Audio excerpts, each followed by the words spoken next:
High, এই ভিডিওতে আমরা এমআরইএস কোর্স আর পিএইচডি কোর্স সম্পর্কে জানব। আমি ইউকেতে recently last year they have change few rules cause এই পরিমাণে স্টুডেন্ট আসতেছিল, ডিপেন্ডেন্ট আসতেছিল, এমনকি তারা স্টুডেন্ট ভিসাকে একটা ইমিগ্রেশন রুট হিসেবে ধরে নিছে। এই জিনিসটা ক্লেম করে তারা স্টুডেন্ট ভিসাতে কিছু চেঞ্জেস আছে, যেটা হচ্ছে যে আপনার যে আগে যে ডিপেন্ডেন্ট অ্যালাউ ছিল স্টুডেন্ট ভিসা যে কোনো কোর্সে, সেটা স্টপ করে দিছে। এমনকি তারা কিছু স্পেসিফিক করে দিছে, যেমন অনলি রিসার্চ মাস্টার্স আপনি স্পাউস অ্যালাউ, ওর পিএইচডি প্রোগ্রামে স্পাউস অ্যালাউ। এমনকি ওটা করার কারণে অ্যাপ্লিকেশন লেভেল ডাউন হয়ে গেছে, ওদের ইমিগ্রেশনও যথেষ্ট কন্ট্রোলে আছে এখন। তো আমরা তারা ইমিগ্রেশন পলিসি নিয়ে কী করতেছে না করতেছে এটা সম্পূর্ণ ওদের ব্যাপার, ওটা আমাদের হেডেক না। আমরা এখানে যেটা নিয়ে ডিসকাস করতে আসছি সেটা হচ্ছে যে এমআরএস প্রোগ্রাম সম্পর্কে আমরা মানে কত বেশি জানতে পারি, আমাদের কি কি জানার দরকার, আর কি কি জিনিসগুলো নিয়ে আমাদের আসলে চিন্তা করা মানে জানা উচিত। এমআরএস প্রোগ্রাম যদি আমরা পিক করতে চাই, আমাদের স্পাউস সহ যদি আমরা আসতে চাই, এমনকি যদি আমরা এমআরএস প্রোগ্রামে সবাই এলিজেবল না হই, ওই ক্ষেত্রে কোন জিনিসটা ফলো করলে আমরা ইজিলি এমআরএস প্রোগ্রামে আসতে পারবো অথবা ইউকেতে আসতে পারবো। আপনি এমআরএস করা না থাকলেও কিন্তু আপনি হয়তো স্পাউস নিয়ে আসতে পারেন, এটাতে একটু আপনাকে ট্রিকি হতে হবে। সেটা আমি লাস্টে আলোচনা করব। তো চলুন আগে আমরা এমআরএস সম্পর্কে জানি যে এমআরএস প্রোগ্রামটা আসলে কি। এমআরএস প্রোগ্রামটা হচ্ছে কাইন্ড অফ পিএইচডির সাথে এমআরএস এর একটা মামা ভাগিনার সম্পর্ক আছে। যারা এমআরএস প্রোগ্রামগুলোতে যায়, এটা মূলত হচ্ছে যে পিএইচডিতে যাওয়ার একটা বেসিক প্রিপারেশন। যারা আসলে পিএইচডিতে যেতে চায় তাদের জন্য এমআরএসটা করা, এমআরএস কাইন্ড অফ এটা পিএইচডির সাথে খুবই ইন্টার রিলেটেড, এটা পুরোটা রিসার্চ বেস হয়। এমনকি এমআরএসে চান্স পাওয়ার জন্য যে প্রসিডিউর ফলো করতে হয়, অলমোস্ট পিএইচডির জন্য সেম প্রসিডিউরটা ফলো করতে হয়। আপনাকে প্রপোজাল পাঠাইতে হবে, একটা ভালো রিসার্চ প্রপোজাল পাঠাইতে হবে। এমনকি এটা বরাবরই অ্যাডভাইজরি কমিটি বা প্রফেসর, যে স্পেসিফিক ডিপার্টমেন্টে আপনি পাঠাচ্ছেন, আপনি ফর এক্সাম্পল আপনি ইকোনমিক্সে করতেছেন বা সোশ্যাল সায়েন্সের উপর করতেছেন, অথবা এনি ফিল্ড, আমরা লেটস টক অ্যাবাউট ইকোনমিক্স, আপনি ইকোনমিক্স নিয়ে রিসার্চ মাস্টার্স করতে যাচ্ছেন। তো যাদের অ্যাকচুয়ালি ইন ফিউচারে রিসার্চ নিয়ে কাজ করার ইচ্ছা, তারাই আসলে রিসার্চ মাস্টার্সটা করবে, কারণ এটা একটা প্রাইমারি লেভেলের প্রিপারেশন হয়ে যায় ইন দিস জার্নি, যে তারা যাতে পিএইচডিতে খুব ইজিলি তারা সাকসেস গেইন করতে পারে। তো ওই কারণে মূলত প্রাইমারিলি রিসার্চ মাস্টার্সটা করা। এমনকি অনেক PhD student as a part of their মানে ইন্টারমিডিয়েট লেভেল, তারা আসলে এই রিসার্চ মাস্টার্সটা করে থাকে, যাতে তারা আর একটু বেশি দে গেট মোর পলিশড। তো রিসার্চ মাস্টারটা আসলে খুবই ইজি জিনিস না, is not everyone's cup of tea. তো এমনকি যারা বাইরে থেকে রিসার্চ মাস্টার্সে আসতে চায়, আমরা এজেন্সির পক্ষ থেকে আমরা তাদেরকে বারবার অ্যাওয়ার করে দেই যে রিসার্চ প্রপোজালটা যদি আপনি নিজে রেডি করে আমাদেরকে দিতে পারেন, এটা আসলে অনেক ইজি হয়। কারণ আমরাও চাই না যে এমন কাউকে আমরা আনি বা এমন কেউ এখানে আসুক, বা আমি আপনার জন্যই বলতেছি যে আপনি রিসার্চ মাস্টার্স প্রোগ্রামে আপনি আপনার স্পাউস নিয়ে আসতে পারতেছেন। তো ওইটা চিন্তা করে যদি আপনি কারো থেকে হেল্প নিয়ে রিসার্চ মাস্টার্স প্রপোজালটা আপনি ভার্সিটিতে স্পেসিফিক ডিপার্টমেন্ট, যে ইকোনমিক্স ডিপার্টমেন্টে আপনি কোনো একটা প্রফেসরকে পিক করলেন, এমনকি ওখানে পাঠালেন, এমনকি ওইভাবে আপনি প্রসেস কন্টিনিউ করতে চাচ্ছেন, এমনকি এটা আমাদের আন্ডারও যদি করে থাকেন, তো আমরা ওটা আসলে ওইভাবে হয়তো ডিল করলাম। কিন্তু এন্ড অফ দ্য ডে যদি রিসার্চ প্রপোজালটা আপনার নিজের না হয়, আপনি like how you gonna finish this course, like আমি জানি না। তো আমি সাজেস্ট করব যে মানে যারা এই রিসার্চ মাস্টার্সের প্ল্যানিং করতেছেন, তারা আগে ব্যাপারটা বুঝে করেন যে আসলে এটার পিছনে লজিকটা কি, এটা আসলে জিনিসটা কি, এটা আসলে কী কী জিনিস রিকোয়ার্ড করে। রিসার্চ মাস্টার্সের জন্য আপনার আইএলটিএস রিকোয়ারমেন্ট, যে কোনো মাস্টার্সের জন্য আইএলটিএস রিকোয়ারমেন্ট আমি বলি 6.5 বা 6 তো ইম্পসিবল, 6.5 হচ্ছে যে ভেরি মাচ রিকোয়ার্ড। 6.5 লাগবে, নো ব্যান্ড লেস দ্যান 5.5। এর চাইতে বেশি থাকলে মোস্ট ওয়েলকাম। আপনার রিসার্চ এক্সপিরিয়েন্স যদি থাকে, এটা আসলে খুবই ভালো। আপ- আপনি যে ফিল্ডে নিয়ে রিসার্চ করার ইচ্ছা, ওই ফিল্ডে যদি আপনার কোনো রিসার্চ মানে ব্যাকগ্রাউন্ড না থাকে, আপনার রিসার্চ করা না থাকে আগের, তাহলে আপনি যদি ওই ফিল্ড রিলেটেড এক্সপিরিয়েন্স থাকে, ওটা দিয়ে আপনি কভার করতে পারবেন। তো মানে রিসার্চ মাস্টার্সের যে প্রিপারেশনটা না, এটা সম্পূর্ণ মানে পিএইচডি প্রিপারেশনের অলমোস্ট সেম জিনিস। আমি যেটা শুরুতে বললাম যে ওদের দুজনের মধ্যে কিছুটা মামা ভাগ্নের একটা সম্পর্ক আছে। তো আমি আবার বলব যে যে বা যারা রিসার্চ মাস্টার্সে আসতে যাচ্ছেন, আমার কাছে কিছু ইন ডিটেলস এখানে আমি ইনফরমেশন কিছু নোট করে নিয়েছিলাম। তো আমি যদি one by one go through করি যে কী কী জিনিসগুলো আসলে আহ, আপনার থাকা উচিত। আপনার একাডেমিক কোয়ালিফিকেশান হচ্ছে যে ইউকের জন্য বলতেছি মোস্টলি। এখন একাডেমিক কোয়ালিফিকেশান হচ্ছে যে আপনার ব্যাচেলার ফার্স্ট ক্লাস থাকলে আপনি কিন্তু ডাইরেক্ট রিসার্চ মাস্টার্সে অ্যাপ্লাই করতে পারবেন।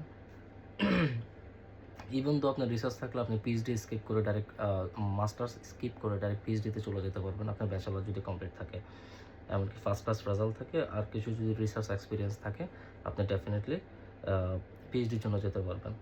তো এটা হচ্ছে একাডেমিক কোয়ালিফিকেশান। আমরা নেক্সট হচ্ছে research proposal, which is really important যে আপনি কোন সেক্টর নিয়ে রিসার্চ করবেন। আমরা শুরুতেই বলছি যে লেটস সে ইকোনমিক্স। তো আপনি যদি ইকোনমিক্স নিয়ে পড়েন তাহলে আপনি ওই যে research question, methodology, potential contribution to the field is essential.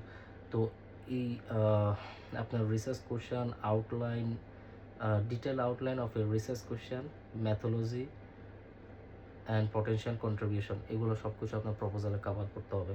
তো research proposal is a must. Then হচ্ছে আপনার ইংলিশ প্রফিসিয়েন্সি, যেটা অলরেডি আমি বলে দিছি। রিলিভেন্ট এক্সপিরিয়েন্স হচ্ছে যে হ্যাঁ, যদি আপনি যে ফিল্ড নিয়ে রিসার্চ করতে চাচ্ছেন আপনার রিসার্চ এক্সপিরিয়েন্স আগের আছে কি না, থাকলে বেটার। আর যদি ওই ফিল্ডে রিলেটেড এক্সপিরিয়েন্স থাকে তাহলেও বেটার। বাট এমআরএসের জন্য আপনার আসলে পূর্বে রিসার্চ এক্সপিরিয়েন্স থাকলে বেটার, আপনার জন্য ইজি হবে।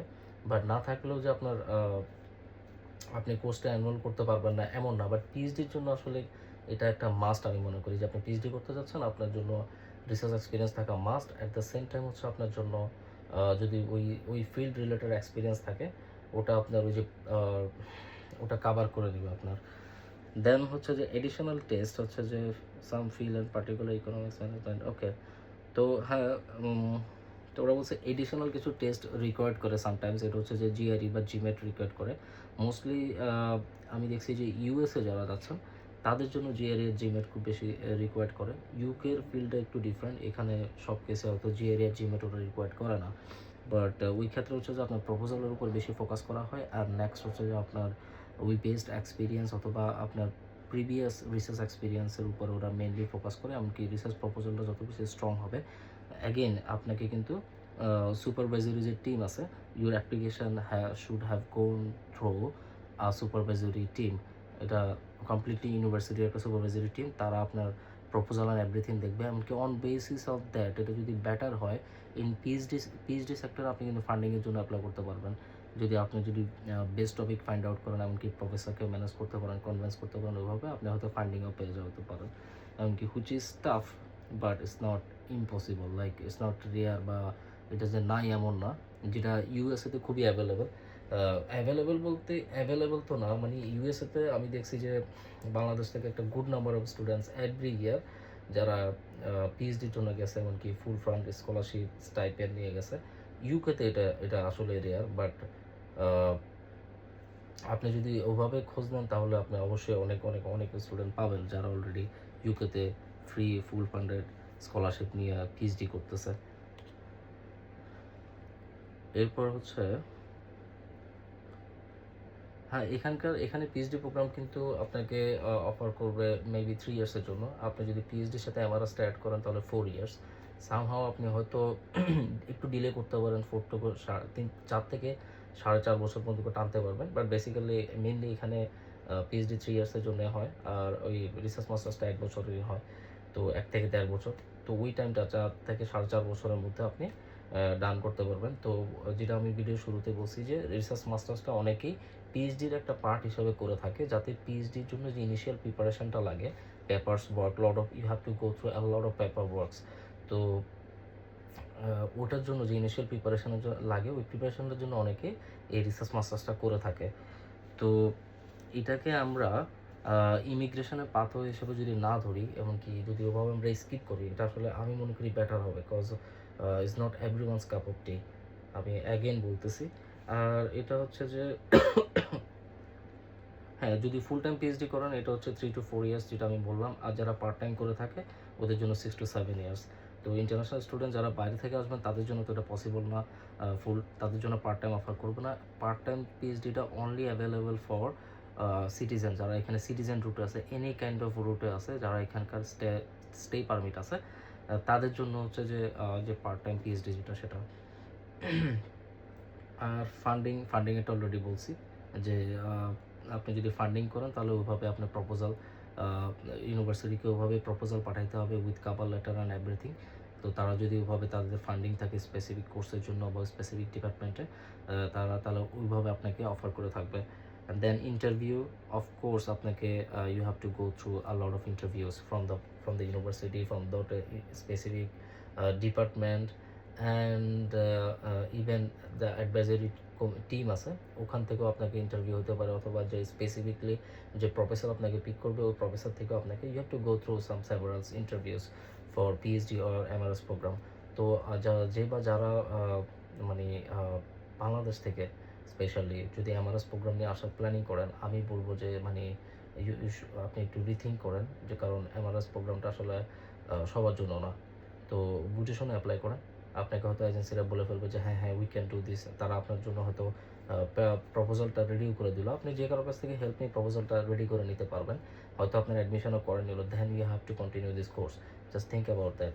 তো আপনি কত আর একটা মানুষ থেকে হেল্প নেবেন, পুরো একটা কোর্সের জার্নি আপনার আরেকটা মানুষের উপর ডিপেন্ডেন্ট হয়ে আপনি কত দূর পর্যন্ত যেতে পারবেন, সেটা হচ্ছে যে দেখার বিষয়। তো আমি বলবো যে হ্যাঁ, আরেকটা ওয়ে আছে, যারা এটাকে আসলে পাথওয়ে হিসেবে ভাবতেছেন যে না আমরা কাপল আসার জন্য যে ইমিগ্রেশন পাথওয়ে হিসাবে, আমি তাদের জন্য একটা টিপস দিব, যেটা আমার পার্সোনাল টিপস, যেটা আমি আমার যারা আমার স্টুডেন্ট ভিসা যারা আসতে চাইছে, অনেকে আমার সাথে যারা কন্ট্রাক্ট করছে, এমনকি স্টিল যারা আছে, তাদের সব মানে তাদেরকে আমি যে অ্যাডভাইসটা দিয়ে থাকি, যেটা সম্পূর্ণ আমার ব্যক্তিগত পার্সোনাল অ্যাডভাইস, এটা মানে আপনি ফলো করুন না করুন এটা সম্পূর্ণ আপনার ব্যাপার। তো আমি যেটা বলবো যে সরি, আমি যেটা বলবো যে আপনি যদি ফ্যামিলি নিয়ে আসতে চান, ওই সেন্সে আপনি যেটা করতে পারেন যে আইদার আপনার হাজব্যান্ড আইদার ওয়াইফ যে কোনো একজন আপনারা মাস্টার্সের জন্য এখানে চলে আসেন। 1 বছরের একটা মাস্টার্স আপনি করলেন, দেন আপনি 18 মাসের যে পিএসডব্লিউটা পাচ্ছেন, পিএসডব্লিউ আগে 2 ইয়ার্স ছিল, এখন 18 মাস করছে।